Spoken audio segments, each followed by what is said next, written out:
உங்கள் வாழ்க்கையில் தீர்க்கவே முடியாத பிரச்சனைகளால் தவித்துக் கிடக்கிறீர்களா?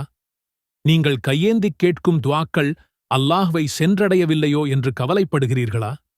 கடன் சுமை, தீராத நோய், குடும்பத்தில் சண்டை சச்சரவுகள், திருமணம் தள்ளிப்போவது, குழந்தை பாக்கியமில்லையே என்ற ஏக்கம்.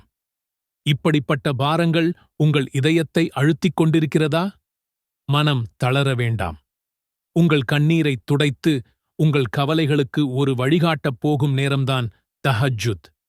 அல்லாஹ்விடம் நேரடியாகப் பேசி உங்கள் தேவைகளை முன்வைக்க இதைவிட சிறந்த ஒரு வழி இல்லை. இந்த ஒரு தஹஜ்ஜுத் துஆ நீங்கள் கனவில் கூட நினைக்காத நன்மைகளை உங்கள் வாழ்வில் கொண்டு வந்து சேர்க்கும் வல்லமை படைத்தது. உங்கள் வாழ்க்கையையே மாற்றக்கூடிய அந்த சக்தி வாய்ந்த துஆவை கேட்பது எப்படி என்று இந்த பதிவில் நாம் படிப்படியாக பார்க்கப் போகிறோம். இப்போது தஹஜ்ஜுத் தொழுகையை எப்படித் தொழுவது என்று பார்க்கலாம். இது மிகவும் எளிமையானது. எல்லா வணக்கத்திற்கும் எண்ணம்தான் அடிப்படை. கிப்லாவை முன்னோக்கி நின்று உங்கள் உள்ளத்தில் அல்லாஹ்வுக்காக சுன்னத்தான தஹஜ்ஜுத் தொழுகையின் 2 ரகத்துகளைத் தொழுகிறேன் என்று எண்ணிக்கொண்டால் போதுமானது. வாயால் மொழிய வேண்டிய அவசியமில்லை.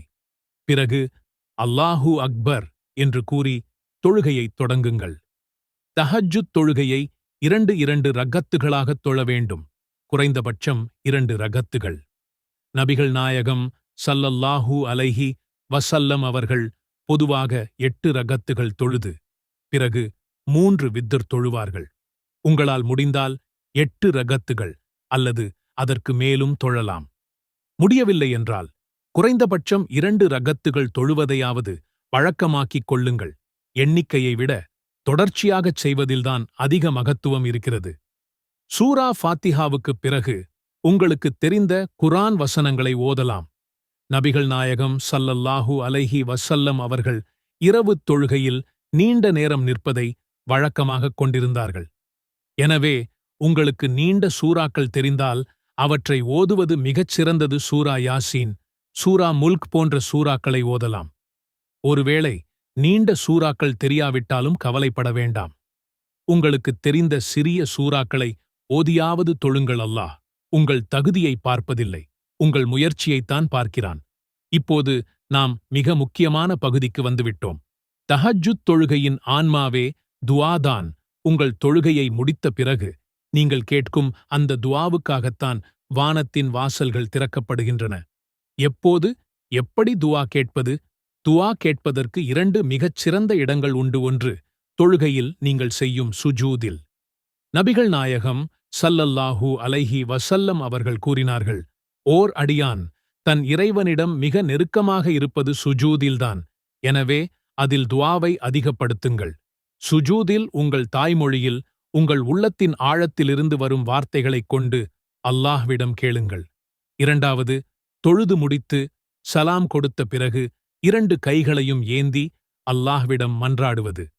துஆ கேட்பதற்கும் ஒரு அழகான முறை இருக்கிறது. முதலில் அல்லாஹ்வை புகழுங்கள். அல்ஹம்துலில்லாஹ் என்று கூறி அவனது திருநாமங்களைக் கூறி அவனை பெருமைப்படுத்துங்கள். அடுத்து நம் உயிருக்கும் மேலான நபி முஹம்மது ஸல்லல்லாஹு அலைஹி வஸல்லம் அவர்கள் மீது ஸலவாத் சொல்லுங்கள்.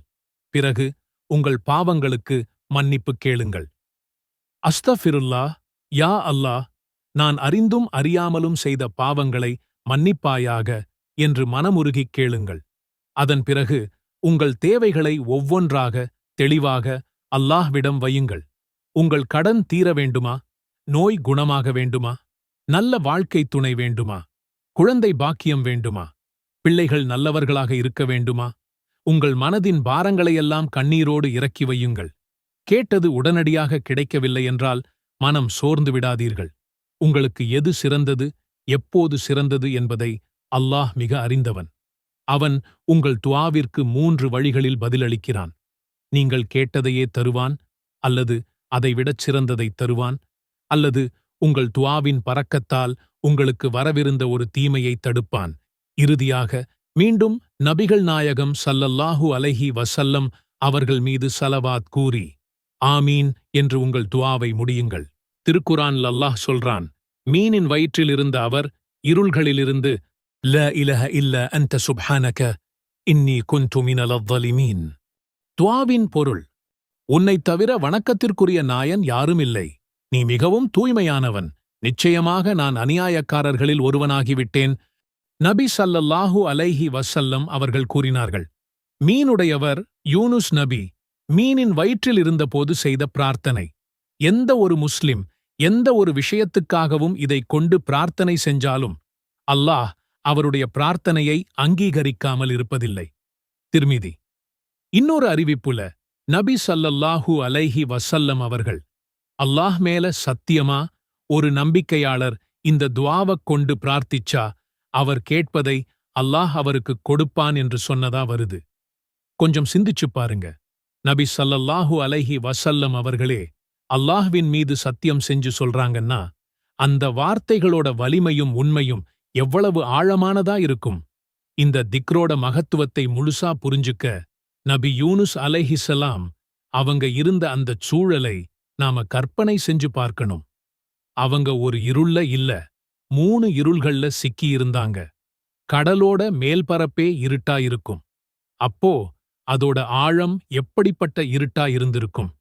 இது எல்லாமே நடந்தது பகல்ல இல்ல, கும்மிருட்டான இரவுல.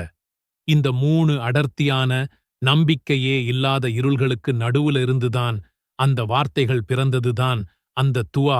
நம்ம மனித அறிவுக்கு அந்த நிலைமையிலிருந்து தப்பிக்கிறது சாத்தியமே இல்லாத ஒண்ணு.